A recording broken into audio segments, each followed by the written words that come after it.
Amanda here. Welcome back to my book nook. So today we're going to be talking about what I have to say has been the most emotionally taxing fiction book I've ever read.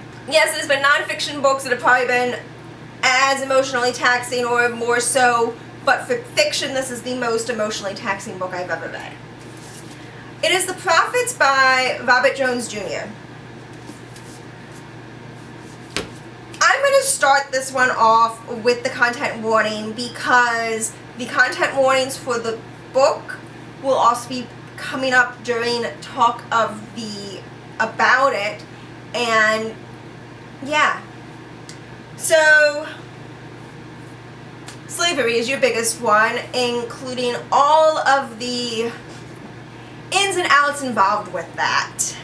There is violence, there is severe abuse, there are racial slurs. In addition to that, the two characters that this book is focusing on, they are two men that are in a relationship together, so you also have homophobia mixed into this whole concept. So, this is a story of two men, Isaiah and Samuel, who are slaves on a plantation called The Empty. Yeah, they're probably in their early 20s and been together since they're about 16, 17. It's hard to know. Again, they aren't certain of their ages, and they judge it based on how many seasons they've been together, not by months or years or anything like that, because the seasons are the easiest thing to track.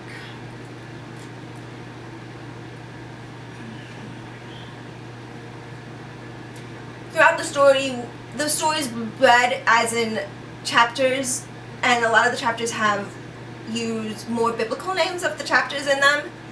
And throughout it you also meet some other characters, including the slave owners, other slaves, and the major ones that to be aware of are Amos, Maggie, and Essie.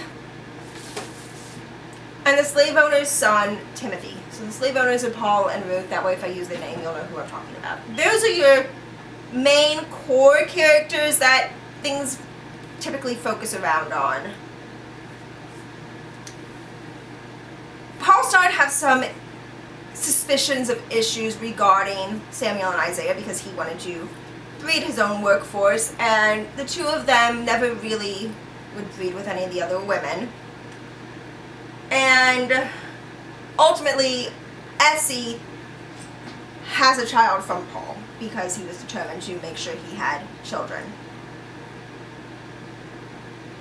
Many of the slaves are still using more of the religions that they grew up with before they were brought over, and that were passed down. And Amos, in an attempt to try to make life better for primarily himself, and since he had a broom jumping ceremony with Essie and is sleeping with one of the other women, primarily for the three of them, by talking to Paul about bringing Paul's Christian religion to the rest of the slaves, which then results in more problems now for Samuel and Isaiah. Many of the other slaves know about the two of their relationship and have been fine with it, but once Christianity starts getting brought in, there becomes more issues, particularly when Paul makes it clear that if the two boys can't be brought into the fold and used the way that he wants to use all the others, it's going to come down on the rest of them. Timothy goes to school up north and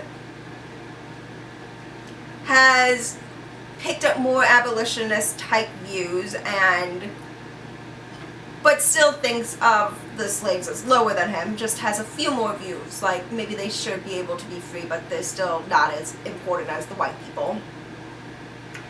And he is also homosexual, and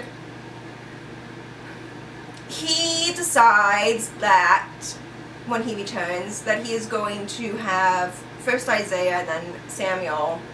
He wants to be sexual with the two of them as well. And uses this whole concept of he'll help them both get free if they are having sex with him. Samuel ends up taking issues with this, which results in an action that I completely understand why he did it, and I'm trying to be more vague in this because now we're getting to the very spoilery aspect of this, but the action that Samuel though then takes has consequences that reverberate throughout the rest of the plantation, which is basically the last few chapters of the book, which is why I'm trying not to be super spoilery with that. In addition to the focus with Isaiah and Samuel, there are a couple of other chapters that I call kind of innocuous chapters that are taking place in Africa. In an area called Konsongo. That is the area where this group lives. And the two characters that are innocuous to Samuel and Isaiah are named Kosi and Alewa. And part of what happens with them is they have a bonding ceremony. And while all of that is going on, you're learning about them, white men come in, and there's one named Brother Gabriel, and it shows white men basically starting the slave trade over in Africa and how that, and the innocuousness with what's happening in America. And Kosi and Alewa do end up on slave ships. And I won't go further into depth with their part of the story because some of that ties in really well with Samuel and Isaiah's. The ending is semi-ambiguous. I say that because you know the fates of many of the characters in the story. Isaiah's is the one that you are least sure of. I unfortunately feel that it did not go well for him based on some of the innocuous between Samuel and Isaiah and Kosi and Eliwe.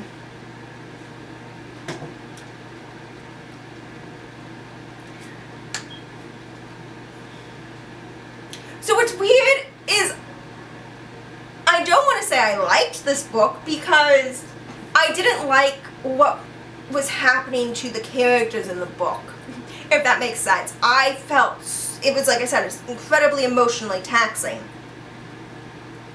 But it's getting a 9 out of 10 for me, which is that whole thing of like, I loved reading this book. But I don't love what that story means, if that makes sense. I highly recommend it. It is very dark.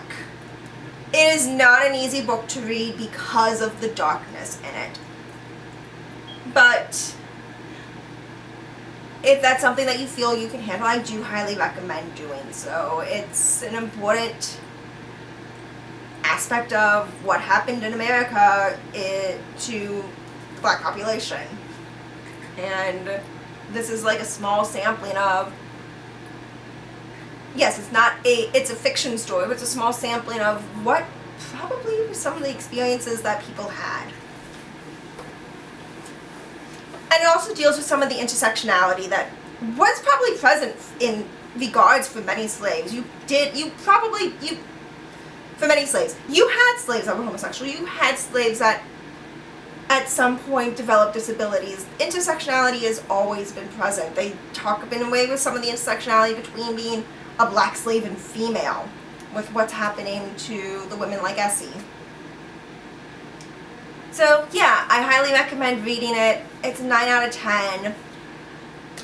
Please like the video, subscribe so you see more, and ring the notification bell. That way you'll be aware when they come up. Thank you and bye.